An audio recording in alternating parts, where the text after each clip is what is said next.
வணக்கம் மக்களே. இப்போ நம்ம கழுத்து வலியை பத்தி பார்ப்போம். கழுத்து வலி யாருக்கெல்லாம் அதிகமா வர வாய்ப்பு இருக்குன்னு பாத்தீங்கன்னா, ரொம்ப நேரம் ஒரே இடத்துல உட்காந்து வேலை செய்யறவங்களுக்கு தான் மெயினா வரும்.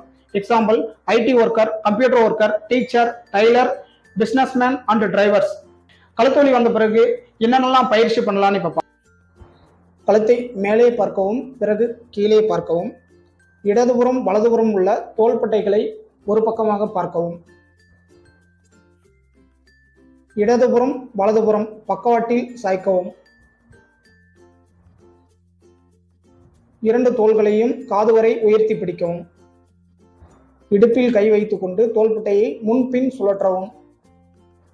இரண்டு கைகளையும் நெஞ்சுக்கு நேராக வைத்து தோள்களை முன்பின் அசைக்கவும். ஒரு கையை நெற்றியில் வைத்து கையை பின்னோக்கியும் தலையை முன்னோக்கியும் அழுத்தவும். இதே போன்று நான்கு பக்கமும் கைகளை கொண்டு தலைகளை கொண்டு அழுத்தி பிடிக்கவும்.